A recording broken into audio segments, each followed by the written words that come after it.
Assalamualaikum warahmatullahi wabarakatuh. Bismillahirrahmanirrahim. Alhamdulillahi rabbil alamin. Wa bihi nasta'inu ala umurid dunya waddin. Wassalatu wassalamu ala asyrafil anbiya'i wal mursalin. Sayyidina wa habibina wa syafi'ina wa qurrati a'yunina wa maulana Muhammadin wa ala alihi wa ashabihi wa dhurriyyatihi ajma'in, amma ba'd.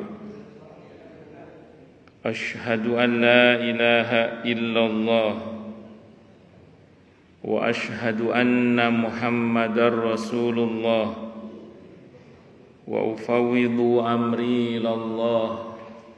Innallaha basirun bil ibad. Hasbiyallahu la ilaha illa huwa alaihi tawakkaltu wa huwa rabbul arsyil azim. Qala Allah ta'ala fi kitabihil karim hikayatan an nabiyillahi Musa alaihi salam. Rabbi shrah li sadri wa yassir li amri wahlul 'uqdatam min lisani yafqahu qawli. Para alim, para asatid, para asatidah, para bapak dan ibu sekalian, hafizani wa hafizakumullah.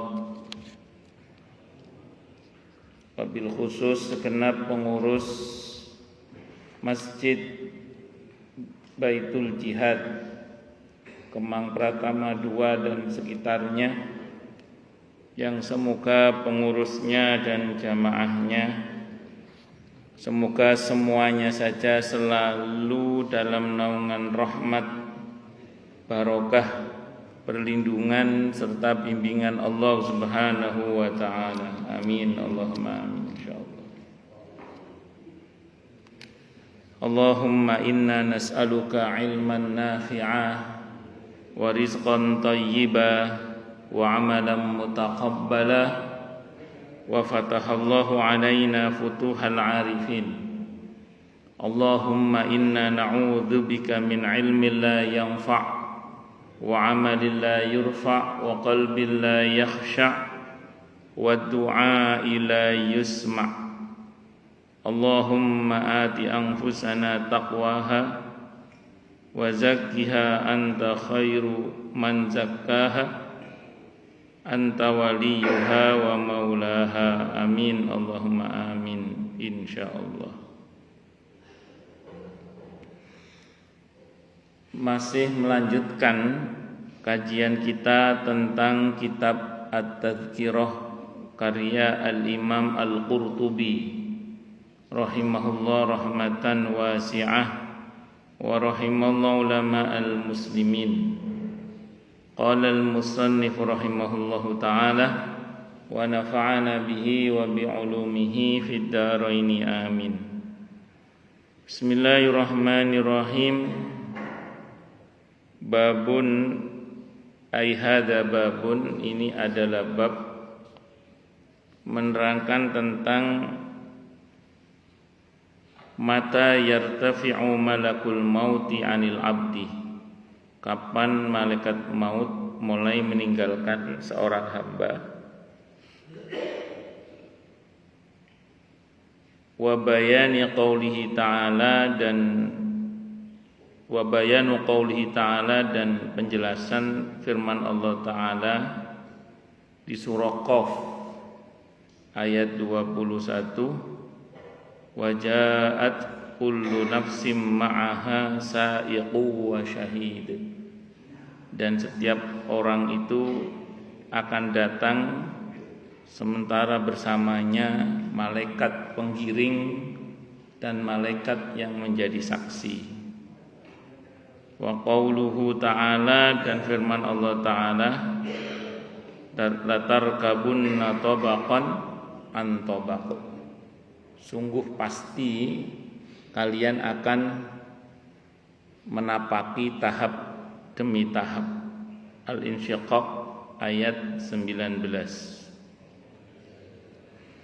Abu Nu'aim meriwayatkan hadis an Abi Ja'far, dari Abi Ja'far namanya Muhammad ibn Ali, an Jabirin rahimahullah, an Jabirin dari Jabir radhiyallahu anhu, qala, beliau berkata, sami'tu, aku mendengar Rasulullah sallallahu alaihi wa alihi wasallam yaqulu, beliau bersabda.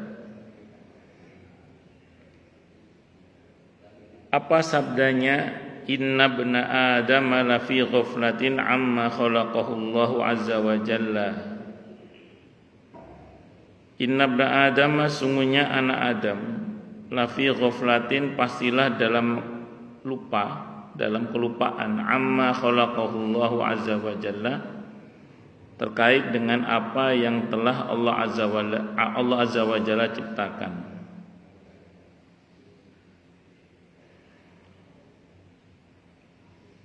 Innallaha, sungguhnya Allah, la ilaha ghairu, yang tidak ada Tuhan selain Dia, Allah. Idza arada khalqahu, apabila Allah menghendaki penciptaannya, qala, Allah berfirman lil malaki, kepada malaikat, satu malaikat. Apa kata Allah dalam hadis ini? Au kama qal uktub rizqahu, catat untuknya rizkinya. Kalau di hadis Bukhari, hadis Muslim rahimahumullah, ini terjadi di pada 120 hari, 40 kali 3. Kalau di buku ini juga diterangkan begitu masuk usia 40 kali 3, 120. Nah, itu malaikat bertanya kepada Allah, mukhallaqatin am ghairu mukhallaqatin. Itu ada dalam Al-Qur'an. Ya Allah, ini penciptaannya dilanjutkan apa mboten? Nah, gitu. Jadi begitu masuk 120 hari 40 kali 3, malaikat nanya sama Allah, ya Allah, mukhallaqatin am ghairu mukhallaqatin? Apakah akan dilanjutkan penciptaannya apa tidak? Kalau Allah mengatakan tidak, maka rahim akan membuangnya. Jadi kalau Allah menciptakan, kalau Allah berkehendak untuk menciptakan, maka lanjut penciptaannya. Tapi kalau Allah menghendaki tidak, maka rahim akan membuangnya. Ini ada di surah Al-Hajj ayat 5 itu ya. Jadi kalau Allah menyatakan lanjut, nah malaikat nanya lagi, bagaimana dengan takdirnya? Maka Allah berfirman kepada malaikat itu, pergilah kamu ke Ummul Kitab. Ummul Kitab itu Lauhul Mahfuz.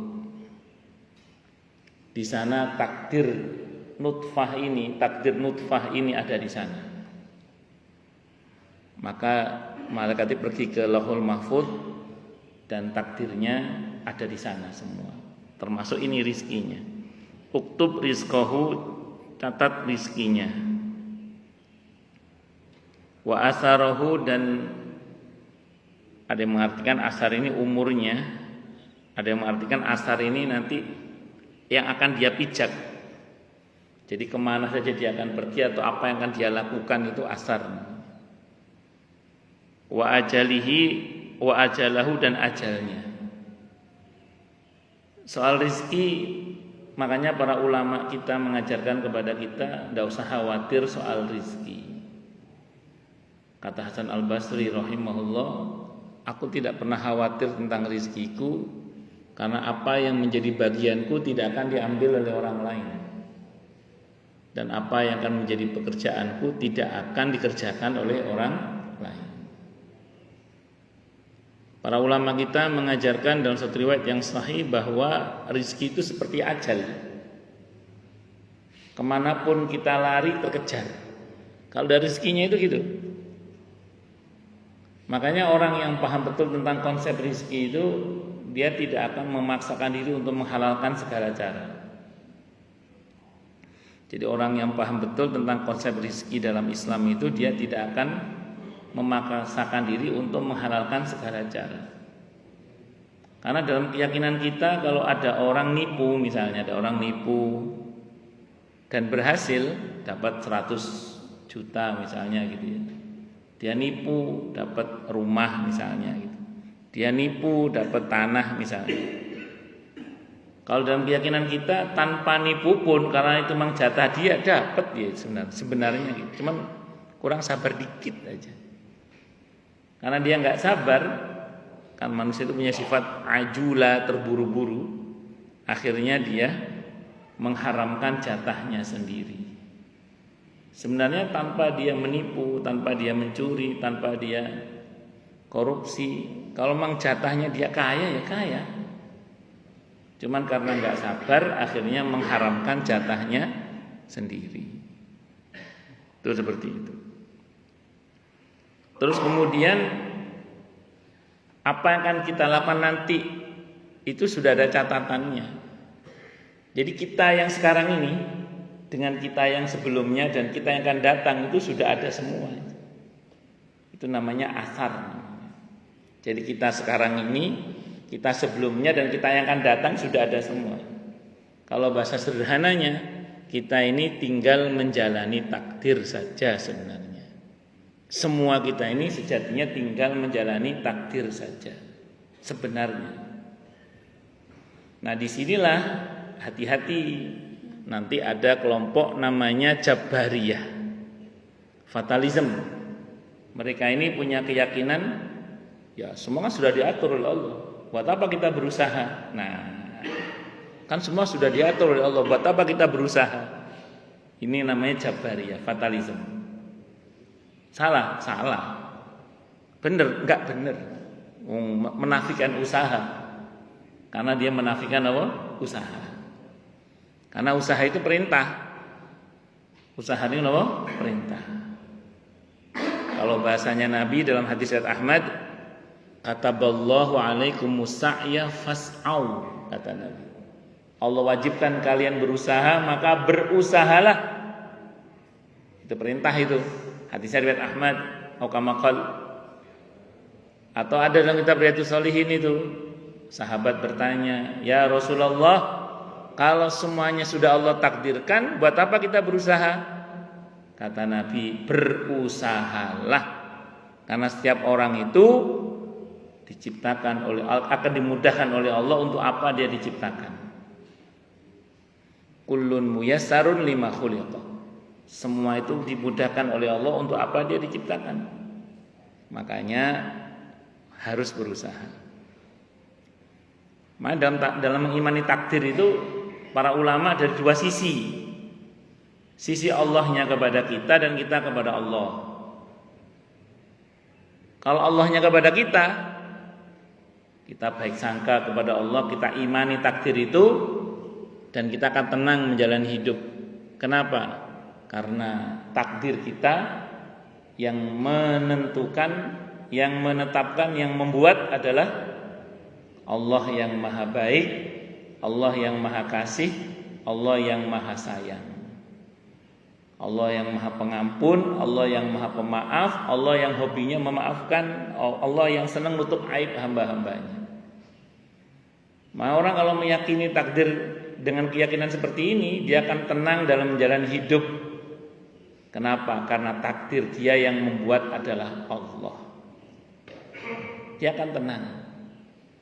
Sopir itu nggak kenal sama penumpang itu nggak kenal sama sopirnya, nggak kenal sama pilotnya, nggak kenal sama nahkodanya. Tapi tenang, kenapa? Karena yakin. Nah, itu karena yakin. Nah, kita harus yakin kepada takdir Allah itu supaya kita tenang dalam jalan hidup. Maka aneka kekhawatiran itu merisaukan itu kalau kita keyakinan tentang takdir itu lemah dalam hal ini. Jadi kekhawatiran yang seringkali muncul dalam hati kita itu itu seringkali merisaukan kalau keyakinan kita tentang takdir itu lemah gitu. Tapi kalau kita yakin betul tentang takdir Allah, bahwa yang buat takdir kita itu adalah Allah yang maha segala-galanya tadi itu, maha baik, maha kasih, maha sayang, kita akan tenang dalam menjalani hidup ini. Karena semua-muanya itu adalah Allah Subhanahu wa ta'ala. Nah, ini satu sisi Allah kepada kita. Tapi jangan lupa, kata para ulama, kita harus memperhatikan sisi kitanya kepada Allah. Sisi kitanya kepada Allah.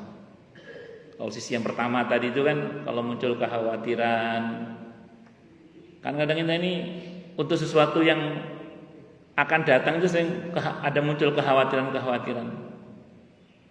Itu kalau versi Abdullah bin Umar itu, untuk memutus kekhawatiran itu diantaranya dengan mengatakan apa? Belum tentu saya masih hidup. Anak isi cilik mikir besok anakku kuliah piye yo. Nanti kalau saya kuliah bagaimana? Nanti kalau belum tentu kita masih hidup kan. Dan belum tentu yang kita takutkan terjadi juga kan. Maka fokus kita yang kedua tadi, bagaimana sikap kita kepada Allah itu aja. Apa fokus kita? Perintah Allah apa untuk kita? Oh, Allah suruh kita berdoa, kita berdoa. Allah suruh kita beribadah, kita beribadah. Allah suruh kita berzikir, kita berzikir. Allah suruh kita sedekah, kita sedekah. Allah suruh kita sholat, kita sholat. Allah suruh kita silaturahim, kita silaturahim. Allah suruh kita buka usaha, kita buka usaha. Allah suruh kita, udah Allah suruh kita apa? Udah jalani aja udah. Semuanya kita serahkan kepada Allah Subhanahu wa ta'ala. Fokus pada perintah Allah. Makanya kata para ulama, sudahlah, enggak usah fokus pada apa yang sudah Allah tetapkan gitu. Lebih fokuslah kepada perintah Allah untuk kita apa, udah gitu aja. Kata para ulama itu gitu. Enggak usah risau dengan apa yang telah Allah tetapkan untuk kita, yang Allah jamin untuk kita, tapi risaulah terkait dengan perintah Allah untuk kita itu apa. Sudahkah kita menjalani dengan baik dan benar? Itu seperti itu. Pun lanjut, wa ajalihi wa ajalahu, dan ajalnya, catat tentunya ajalnya. Jadi batas ajal kita itu sudah ditetapkan oleh Allah Subhanahu wa taala. Wa likulli ummatin ajal fa idza jaa ajaluhum la yastakhiruna sa'atan wa la yastaqdimun. Dan bagi setiap umat itu ada ajalnya. Al-A'raf ayat 34 ya. Dan apabila telah datang ajalnya, tidak bisa dinegosiasikan untuk dimajukan ataupun dimundurkan walaupun cuman sesaat. Oh, kok olahraga, kok makan yang sehat? Usaha supaya hidup kita lebih berkualitas. Kalau ajal tetap aja. Ajal itu syaratnya nggak harus sakit. Berapa banyak orang yang sehat meninggal dunia? Berapa banyak orang yang sehat meninggal dunia? Yang sakit gak mati-mati, sing sehat mati dhisik ya ono ngono iku. Itu yang mati, yang sakit itu kadang yang nungguin sampai berganti-ganti karena yang nungguin mati melulu. Yang ditungguin gak mati-mati itu ya ada begitu. Kenapa? Karena ajal itu urusan Allah. Perintahnya kita olahraga, makan sehat dan macam-macam itu usaha. Berharap pada Allah semoga hidup kita ini lebih berkualitas. Ngoten mawon. Ya monggo kalau ikut komunitas pingpong nggih. Masih ada enggak komunitas tenis, goes dan lain-lain itu. Lanjut.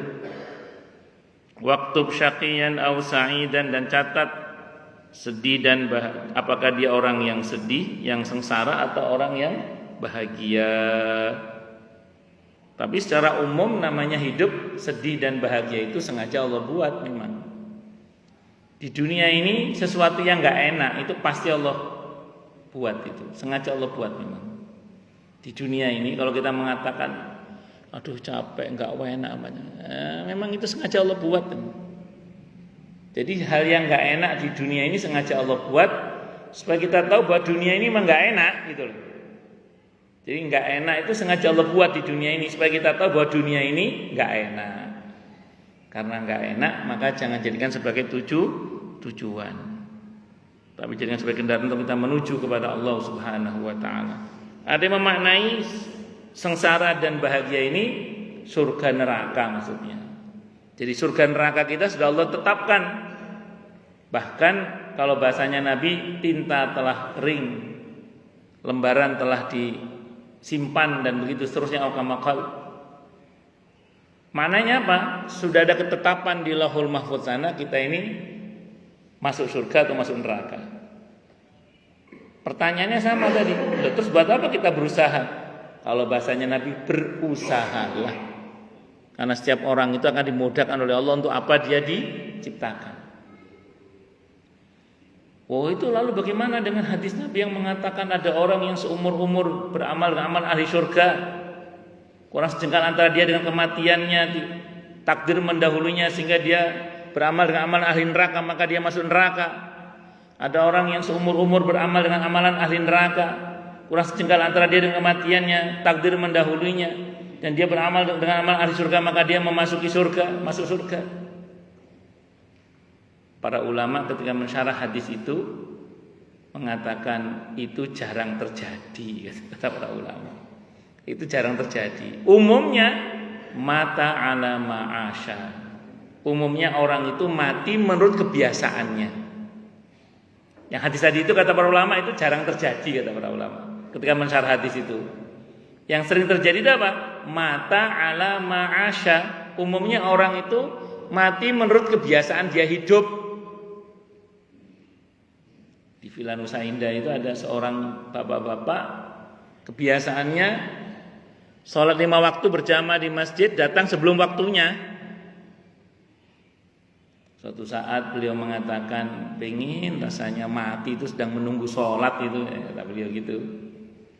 Suatu saat mau sholat duhur 15 menit kira-kira sebelum duhur beliau udah datang, nunggu sholat sambil geluntungan di masjid.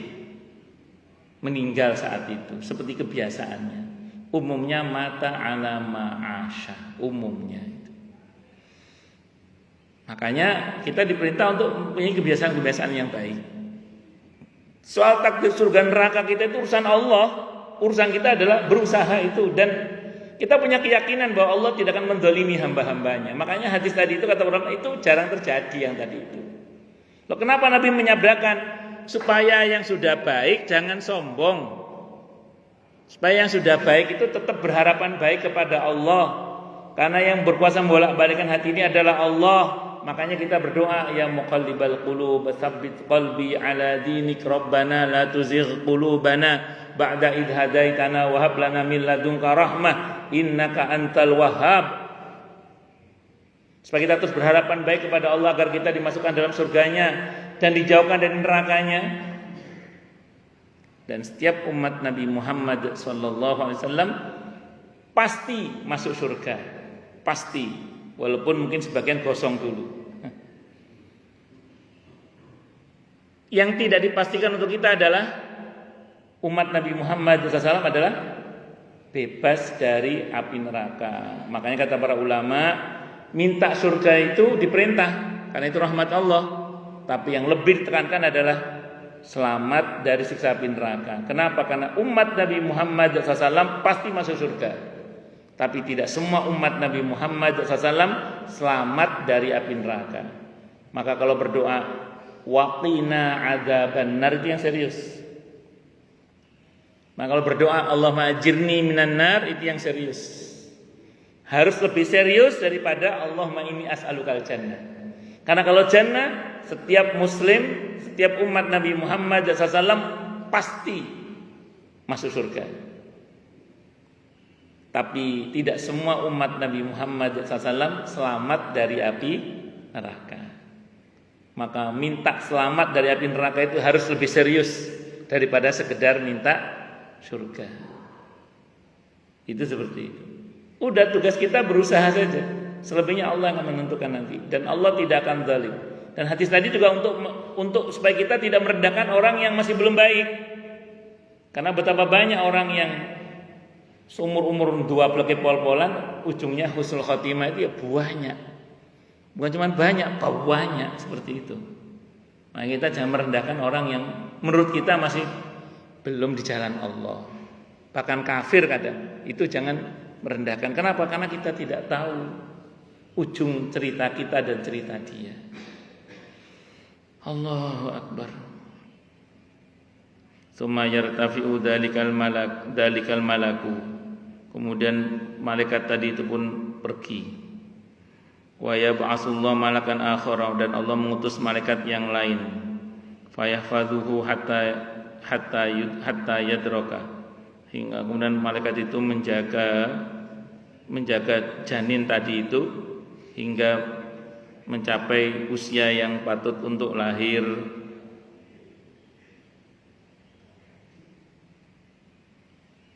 Summa yab'atsullahu malakaini bi yaktubani hasanati wa sayyiati hatta summa, kemudian Allah yab'atsullahu malakaini, kemudian Allah mengutus dua malaikat. Tadi itu hatta hingga mencapai usia baligh ya, sampai mencapai usia baligh. Usia baligh itu kalau laki perempuan belum mimpi basah, kalau perempuan belum haid itu usia 15 tahun qamariyah. 15 tahun qamariyah itu sudah baligh berarti. Satu. Kalau laki-laki sudah mimpi basah. Yang harus mimpi, kalau cuman basah nggak mimpi belum baligh. Kalau belum 15 tahun itu, jadi harus mimpi basah. Jadi ada mimpinya, ada basah setelah mimpi. Nah, terus kalau perempuan juga sama, atau sudah haid tadi itu. Kalau nggak ada gejala itu sampai 15 tahun qamariyah, itu baru namanya baligh itu. Nah, saya kalau udah punya anak umur 10 tahun ke atas, saya sudah mimpi belum? Mimpi, gak mimpi tapi bahasa ngompol jenenge iku. Terus kemudian sumaya ba'atsullahu malakaini bi yaktubani hasanatihi wa sayyiati. Kemudian Allah mengutus dua malaikat untuk mencatat kebaikannya dan keburukannya. Kalau sudah baligh mulai dicatat kebaikan dan keburukannya, mulai dicatat. Dosa dan pahalanya mulai dicatat. Ada ulama yang mengatakan kalau belum baligh yang dicatat cuman pahalanya saja, dosanya enggak gitu. Tapi kalau sudah baligh, dosa dan pahala dicatat semua. Kenapa kalau belum baligh dosa belum dicatat? Karena belum mukallaf, belum dikenai hukum taklifi, wajib, haram, sunnah, makruh, mubah. Itu hukum taklif namanya. Yang itu hanya berlaku untuk mukallaf. Mukallaf itu dua syaratnya, akil, baligh. Akil itu berakal sehat, baligh itu sudah mencapai usia baligh tadi itu. Nah, kalau belum baligh berarti belum mukallaf, atau ghairu akil, sudah baligh tapi dia tidak akil, maka tidak berakal, tidak, misalnya ada keterbelakangan ya dan seterusnya itulah, maka dia masuk dalam kategori yang belum baligh juga. Atau pikun, orang tua udah pikun, baligh banget udah tua kok, cuman ghairu akil karena pikun, maka saat dia pikun itu tidak kena beban hukum, maka dosanya tidak dicatat itu. Kalau kebaikannya tetap dicatat. Kalau kebaikan itu kata para ulama gitu. Sebagian para ulama mengatakan demikian. Tetapi ada hadis sesat, itu anak kecil kalau berhaji pahalanya untuk orang tuanya. Secara prinsip semua kebaikan anak, kata Imam Nawawi rahimahullah, orang tua dapat. Walaupun kita ada tua begini nih, kita ngaji begini nih, kita dapat pahala insyaallah. Orang tua kita dapat sama. Kenapa? Karena kita ini hasil usaha orang tua kita.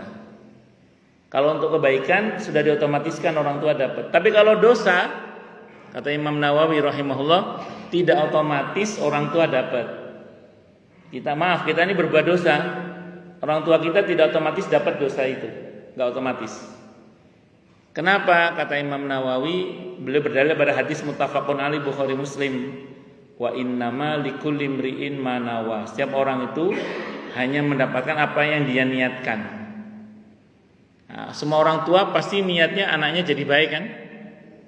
Memang ada orang tua yang pengen anaknya tidak baik. Semua orang tua pasti pengen anaknya jadi baik. Makanya orang tua hanya mendapatkan kebaikannya saja. Itu namanya wa innama likulli imri'in ma nawa. Setiap orang hanya mendapatkan apa yang dia niatkan saja. Kecuali jeleknya anak itu ada andil orang tua. Kalau ada andil orang tua, nah baru itu. Sing ngajari wong tuwane baru. Itu seperti itu. Tapi konsekuensi perbuatan dari kecil sudah ada balasannya kalau itu di dunia ya. Kalau di akhirat terkait dosa nggak ada. Tapi jangan salah, sejak kecil semua perbuatan ada konsekuensinya. Konsekuensi tetap diterima di dunia ini. Itu sunatullah itu kalau itu. Makanya kalau kita ada anak kita masih kecil kok nawakal, nakalnya nggak ukuran gitu maksudnya ya sampai zalim. Kan ada kenakalan yang wajarnya anak kecil, tapi ada juga kenakalan yang harus diluruskan. Maka untuk jenis yang itu mesti kita luruskan. Karena kalau kita tidak meluruskan, itu sama dengan kita rela anak kita menjadi tidak baik sampai hari tuanya. Apa contohnya Ustaz? Di masa Nabi misalnya, kalau Nabi mengingatkan anak kecil sekalipun, ketika Nabi makan bersama putranya Abu Salamah radhiyallahu anhu yang masih kecil itu. Ketika itu anak kecil ini buru-buru makannya, ambil yang paling tengah, terus kemudian karena ada lauknya atau apa mungkin pakai tangan kiri. Nabi ingatkan, "Cung, samillah, baca bismillah dulu. Kul biyaminika, makan pakai tangan kananmu. Wa kul mimma yalikat, makan dari yang paling dekat." Karena kalau kita membiarkan anak itu salah tanpa diingatkan, itu sama dengan kita rela anak kita salah sampai hari tuanya. Dan itu ada konsekuensinya tetap kalau masih kecil, walaupun masih kecil itu. Itu seperti itu. Tapi kalau dosa belum ada catatannya. Saya masih ingat betul, saya pernah tahu ada seorang bapak-bapak ketika anaknya itu bertingkah, itu anaknya masih kecil, bertingkah itu bersama anak saya. Anak saya tegur, saya ingatkan, tidak boleh mas, ini mas, tidak boleh. Kenapa? Karena dalam ukuran yang saya lihat, sebatas pada ilmu yang saya ketahui ini udah nggak benar, harus ingatkan, tidak boleh. Nah, terus si bapak yang tadi itu mengatakan, tidak apa-apa, biarnya cuma anak kecil ini. Maka anak dia dibiarkan, anak saya tidak boleh. Kenapa? Karena ini nggak benar gitu. Nah, sekarang sama-sama udah gedenya, ya agak kerepotan juga dia mencegah anaknya karena tidak terbiasa melarang anaknya itu. Nah, jadi itu pentingnya kita mengetahui bahwa kalau hal yang tidak baik nggak boleh dibiarkan, harus diluruskan. Nah, itu seperti itu.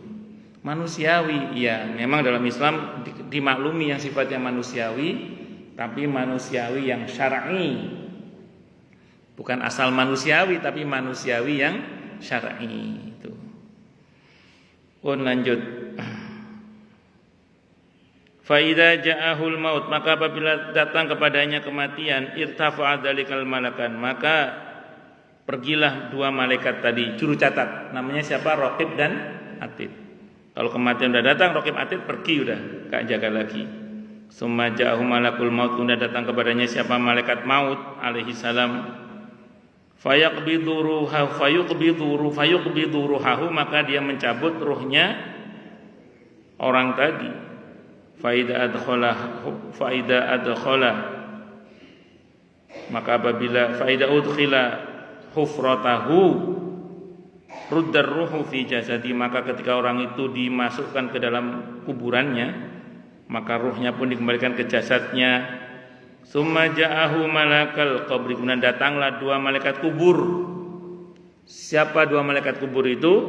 Mungkar dan Nakir. Famtahanahu, maka Mungkar Nakir pun menanyainya. Jadi setelah proses kematian masuk ke kuburan atau masuk ke alam kubur, kalau nggak punya kuburan, secara umum pasti masuk ke alam kubur. Kalau ke kuburan tidak semua orang mungkin ada kuburannya, tapi masuk ke alam kubur pasti itu. Maka datanglah dua malaikat namanya Mungkar dan Nakir, disitulah dua malaikat ini bertanya. Nah, semua pertanyaan kubur itu nggak bisa dihafalkan jawabannya. Semuanya refleksi amal kita. Jadi pertanyaan kubur itu jawabannya nggak bisa dihafalkan. Semuanya refleksi amal kita. Kalau amal kita mencerminkan jawaban atas pertanyaan kubur itu, insya Allah kita bisa jawab. Tapi kalau pertanyaan kubur itu jawabannya tidak, kalau amal kita tidak mencerminkan jawaban pertanyaan kubur itu, tidak bisa jawab. Man rabbuka, siapa Tuhanmu? Lancar jawab kita insya Allah kalau kita memang rajin sholat dan beribadah hanya kepada Allah. Siapa nabimu? Nah, lancar jawab kita kalau kita rajin bersolawat untuk beliau dan mengikuti sunnah-sunnah beliau. Waman imamuka, siapa imammu? Kita bisa jawab insya Allah kalau kita rajin membaca Al-Quran dan berusaha mengamalkannya, apalagi mendakwahkannya. Siapa saudaramu? Sesama muslim. Itu lancar jawaban kita kalau kita punya semangat bersaudara dengan sesama muslim terutama. Nah, itu semua nggak akan bisa dijawab kalau amalan kita tidak mencerminkan jawaban tersebut gitu. Jadi semua itu tidak akan bisa kita jawab kalau amalan kita tidak mencerminkan jawaban tersebut. Makanya kalau amalan kita mencerminkan jawaban tersebut, kita bisa jawab insya Allah. Yang terpenting itu bagaimana caranya bebas pertanyaan kubur itu sebenarnya. Nah, di antara amalan yang bisa kita amalkan kalau dalam kitab ini ya, di antara amalan yang bisa kita amalkan supaya kita bebas pertanyaan kubur adalah memperbanyak baca surah Al-Mulk atau surah Tabarak. Surah Al-Mulk atau surah Tabarak.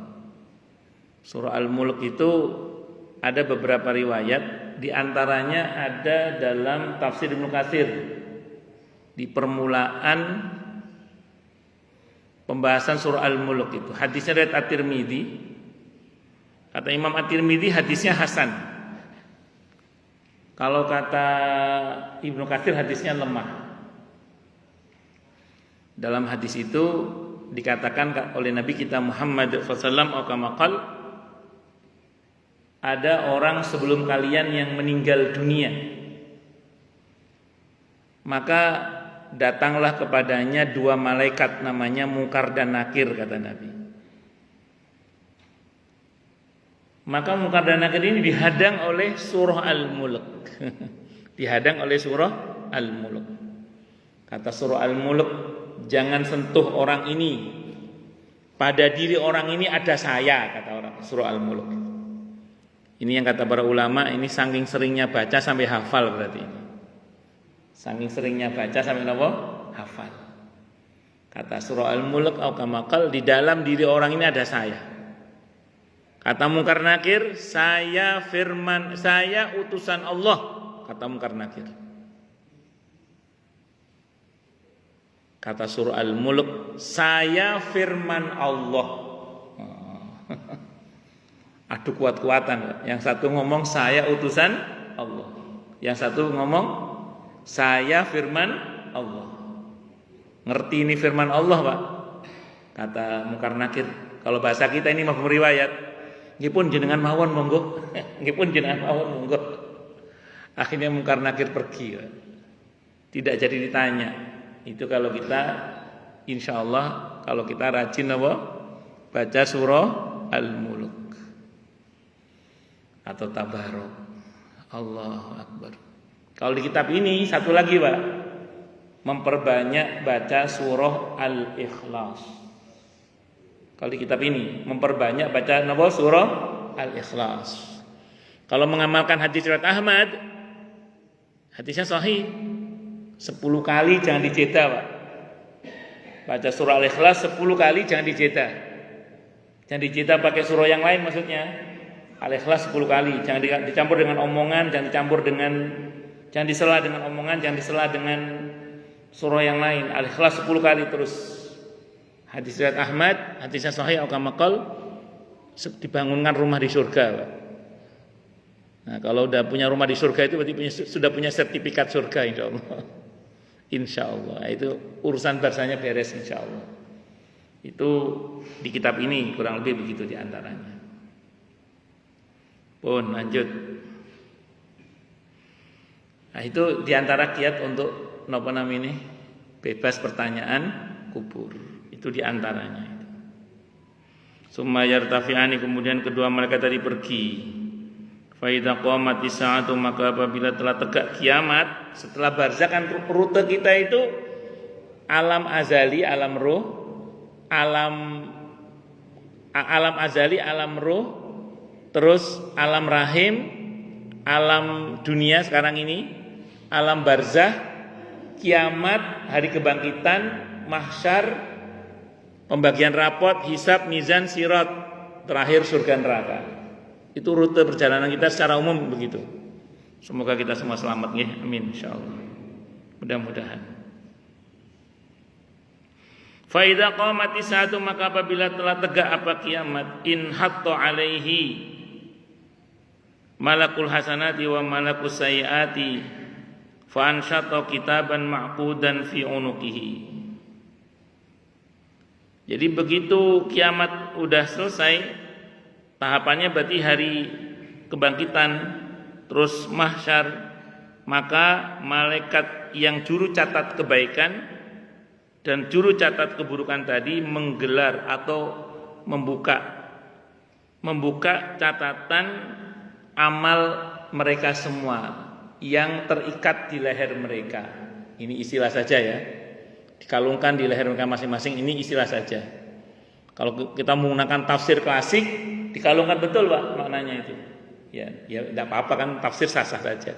Dalam konteks kekitaan mungkin dipasang chip Pak, dipasang chip. Kita bisa jadi teknologi yang akan datang beda lagi Pak. Tapi yang pasti rekam jejak kita itu ada di situ, baik maupun buruknya, semuanya ada.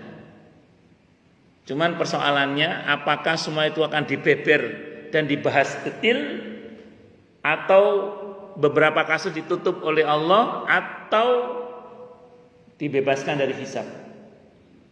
Yang bebas hisab pasti selamat. Cuman ada kuotanya Pak. Nabi nyebut angka 70.000. Nah sementara kalau yang hisab dimudahkan itu kasusnya tidak semua di P21 Pak. Sebagian kasusnya di PTS-kan, di deponering atau di apa istilahnya itu? Ya itu pokoknya gitu, enggak dibahas lah. Di SP3 kan, ditutup kasusnya. Itu dimudahkan hisabnya. Ini masih selamat juga ini.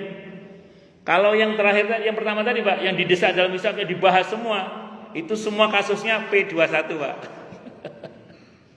P21 dibahas semua.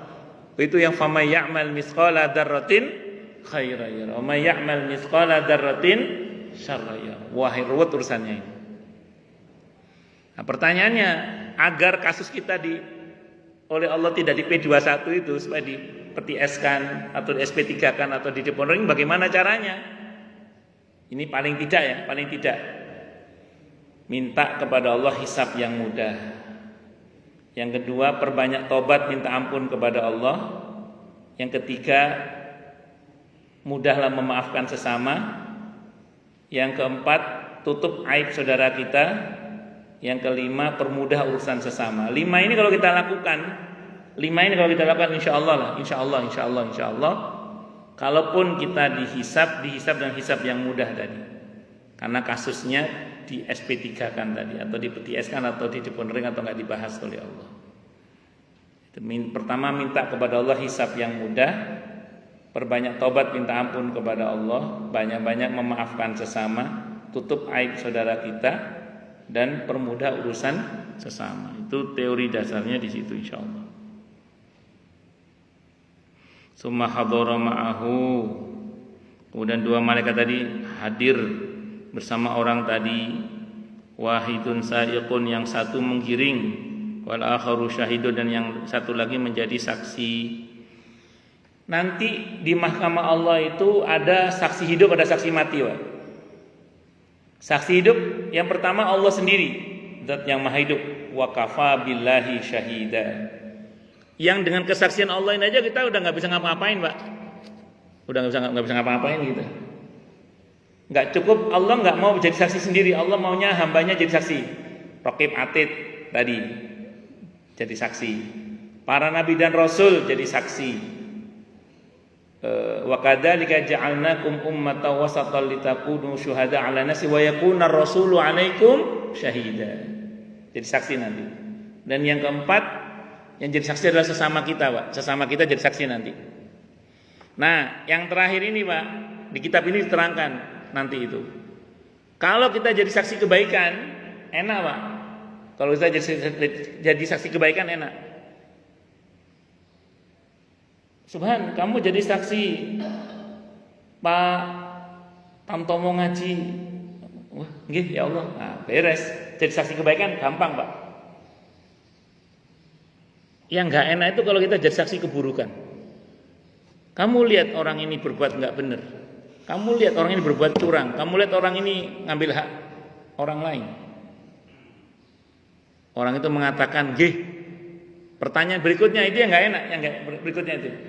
Apakah kamu sudah berusaha mencegahnya? Apakah kamu sudah berusaha merubahnya? Itu pertanyaannya. Dalam kitab ini ada dua jawaban. Tipe orang yang pertama mengatakan, alah, surga neraka urusan dia ya Allah, cuek aja. Cuek, Pak. Yang pertama ini cuek. Karena cuek, langsung statusnya dinaikkan, Pak. Dari saksi langsung menjadi terdakwa, Pak. Enggak pakai tersangka, Pak. Langsung terdakwa. Dia adili, melihat kemungkaran kok tidak berusaha untuk merubah. Melihat satu tatanan yang enggak benar kok enggak berusaha untuk merubah. Langsung statusnya naik, Pak. Jadi terdakwa, enggak pakai tersangka. Inilah pentingnya kita beramar ma'ruf nahi mungkar. Yang kedua, jawabannya gini, yang kedua itu. Hamba sudah berusaha mencegahnya ya Allah. Hamba sudah berusaha merubahnya. Cuman saya tidak cukup punya nyali. Ini yang kedua, Pak. Saya enggak cukup punya nyali ya Allah. Tapi dia berusaha mengingkari dalam hati, mendoakan lah kalau bahasa kita, semoga dia dapat hidayah atau dihentikan kezalimannya. Yang terakhir ini selamat, Pak, dia. Kenapa? Karena dia peduli, Pak. Dia peduli. Nah, dalam Islam itu kalau kita melihat kemungkaran tidak boleh cuek, Pak, harus peduli. Sehingga kalau bahasanya Nabi itu kamakol, kalau ada orang yang melubangi perahu, jangan diem. Yang tenggelam nggak cuma dia, yang lain tenggelam juga. Itulah pentingnya kita berdakwah. Itulah pentingnya kita beramar ma'ruf nahi mungkar. Ya tentu sesuai dengan kapasitas kita, kemampuan kita. Yang mampu menghardik, hardik. Yang mampu membuat keputusan, ambil keputusan. Yang nggak punya apa-apa, nasihati kalau mampu. Kalau tidak, minimal ingkar dalam hati, nggak setuju dengan semua itu, angkat tangan doa sama Allah, mohon dihentikan kedzalimannya, mohon diberi petunjuk hidayah untuknya, untuk kita dan untuk dia. Kalau enggak terserah Allah mau diapain, kayak mau dibanting, mau diapain terserah Allah. Summa qala Allah azza wa jalla berfirman, laqad kunta fi ghaflatin min hadza fakashafna 'anka ghita'aka fabasarukal yawma hadid. Ini ada di surah Qaf. Surah Qaf itu surah ke 50. Ayatnya ayat 22. Laqad kunta fi ghaflatin min hadza fakashafna 'anka ghita'aka fabasarukal yawma hadid. Sungguh kamu dahulu lalai tentang peristiwa ini, maka kami singkapkan tutup yang menutupi matamu sehingga penglihatanmu pada hari ini sangat tajam. Hari ini pahala dosa kelihatan enggak? Enggak kelihatan kan? Hari ini loh, kita berbuat kebaikan atau keburukan, terlihat enggak dosa atau pahalanya itu? Enggak terlihat. Tapi nanti semua itu akan Allah tampakkan. Nah, kenapa kok tidak Allah tampakkan? Sederhananya gini, badan kita ini ringkih, Kalau Allah tampakkan tidak kuat, bisa mati gitu. Kalau jenengan pernah baca ceritanya Syekh Maulana Yusuf Al-Kandahlawi rahimahullah yang nulis kitab Hayatus Sahabah itu di tengah-tengah bayan begini beliau muntah darah sama jamaah itu digotong mau dibawa ke rumah sakit. Kata beliau, mau dibawa kemana saya? Dibawa ke rumah sakit saya, tidak usah, kata beliau. Saya mau mati, kata beliau. Tadi di tengah-tengah bayan itu, tengah-tengah ceramah itu, Allah tampakkan kepada saya pahala terkecil dari dakwah ini. Tidak kuat saya, jebol jantung saya, kata beliau. Jebol jantung, udah nggak usah, saya mau mati, kata beliau. Betul, tak lama beliau wafat. Itu, jadi kalau Allah tampakkan kepada kita, nggak kuat Pak, jebol jantung ini. Nggak usah jauh-jauh surga. Wong tua oleh arek enom malam pertama iso serangan jantung Pak. Saya pernah baca ceritanya itu. Kaget, saking sewenenge. Saking sewenenge. Jadi badan kita ini ringkih nggak kuat. Makanya Allah rahasiakan semuanya itu. Nanti begitu kita nyawa sampai sini terutama itu udah mulai ngelihat aslinya itu. Terutama nanti lagi setelah itu berjalan itu udah kita lihat semua itu balasan-balasan itu. Dan saat itu pandangan kita sangat tajam. Semoga untuk kita surga ya amin Allahumma amin insyaallah. Surga yang ada Rasulullahnya sallallahu alaihi wasallam dan semoga kita bisa memandang maha indah Allah Subhanahu wa taala. Qala Nabi bersabda lagi qala berkata siapa rawi qala bersabda siapa Rasulullah sallallahu alaihi wasallam Rasul bersabda di dalam menerangkan firman Allah latar kabun tabaqan an tabaq surah Al-Insyiqaq. Maksudnya halan ba'da halin, tahap demi tahap.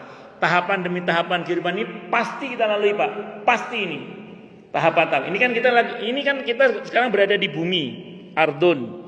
Sifat kehidupan di bumi ini dunia. Dunia itu sifatnya apa? Sebelumnya kita di alam rahim, sebelumnya kita berada di alam azali. Setelah ini barzah, pasti itu. Kiamat pasti. Hari kebangkitan pasti. Mahsyar pasti. Dibukanya catatan amal pasti, hisab pasti, mizan pasti, sirat pasti. Surga neraka ini Pak yang enggak pasti kita di mana posisinya. Makanya kita harus banyak berharap kepada Allah agar Allah rahmati kita semua. Allah cintai kita semua. Amin Allahumma amin insyaallah. Summa qala Nabi sallallahu alaihi wasallam dan bersabda siapa Nabi kita Muhammad sallallahu alaihi wasallam, inna qaddamakum amrun azim. Sesungguhnya di hadapan kalian nanti urusannya lebih berat lagi. Kalau kita hari ini mengatakan di dunia ini begitu berat, setelah ini lebih berat lagi kalau kita tidak betul-betul berbuat kebaikan di alam dunia ini. Jadi kalau kita di dunia ini tidak berbuat yang sebaik-baiknya, setelah ini lebih berat lagi. Maka yang perlu kita catat dengan baik adalah bahwa dunia ini bukanlah tempat tinggal tapi tempat meninggal. Dunia ini medan juang. Kesalahan kita adalah ingin beristirahat di medan juang. Itu kesalahan kita. Makanya non sewu nggih, kan ada sebagian orang itu kalau ditanya kenapa kok nggak aktif di masjid, saya udah tua, saya mau istirahat. Saya udah tua, saya mau istirahat. Saya sering nyeletuk di mana-mana itu. Mau mati kok malah istirahat. Mau mati kok malah istirahat. Harusnya kalau tahu mau mati harus semakin bermanfaat. Jangan malah istirahat. Kesalahan kita adalah tadi ingin istirahat di medan juang. Apa ndak boleh istirahat Ustaz? Boleh. Yang ndak boleh itu adalah kalau kita menjadikan dunia sebagai tempat istirahat. Bagi seorang muslim istirahat itu di surga, bukan di dunia. Bagi seorang muslim istirahat itu nanti di surga, bukan di dunia.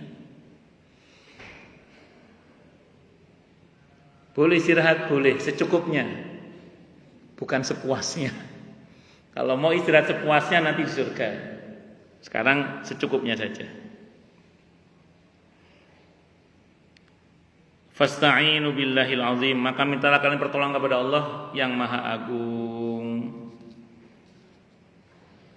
Surga memang bukan tujuan, karena tujuan kita adalah perjumpaan dengan Allah. Masalahnya Allah maunya ketemunya di surga itu, dan surga itu rahmat Allah. Ya, makanya kita berharap dirahmati oleh Allah Subhanahu wa taala. Baik, silakan yang mau tanya, protes, marah boleh silakan. Masalah itu masalah yang lain boleh. Monggo kalau ada. Kalau enggak ada, berarti jelas semua tuh. Monggo. Ini mengenai hadis tentang bahwa takbir sudah timpa sudah kering, buku sudah ditutup. Ini dalam hadis apa yang mengatakan bahwa semua takbir itu sudah dituliskan dan sudah istilahnya sudah dibutuhkan, kita tinggal menjalankan takbir saja. Di Tolin ada. Kalau nanya yang lainnya ada dalam beberapa kitab hadis. Kalau yang saya pernah baca di sini ada juga, di kitab di sini juga ada. Yang pasti itu di Riyadhus Shalihin itu ada. Jadi ngeten. Kalau kita ngelihat hadis itu, kalau lihat hadis itu, memang seolah-olah ya sudah, nggak ada kesempatan kita untuk berusaha. Sudah selesai berarti kan? Karena semua sudah tercatat. Tapi bersyukurlah pada Allah bahwa kita ini, tradisi para ulama dalam memahami Al-Quran maupun As-Sunnah itu tidak satu hadis comot terus disimpulkan gitu. Tapi satu hadis dikaitkan dengan hadis yang terkait, ayat yang terkait, baru diambil kesimpulan. Nah, kita bersyukur pada Allah bahwa ada kemungkinan takdir itu dirubah. Secara prinsip dulu ya, kita tidak bisa merubah takdir, kita tidak bisa. Tapi Allah kuasa nggak? Allah kuasa. Kalau bahasa Al-Qur'annya apa? Yamhullahu ma yasha'u wa yusbit, itu bahasa Al-Qur'annya. Allah berkuasa menghapus dan menetapkan apa yang ada di Lauhul Mahfuz. Yamhullahu ma yasha'u wa yusbit. Allah itu berkuasa menghapus dan menetapkan apapun yang di Lauhul Mahfuz. Nah, semua kita ini kena aturan Lauhul Mahfuz. Semua kita ini kena aturan Lauhul Mahfuz. Allah kena aturan Lauhul Mahfuz enggak? Tidak.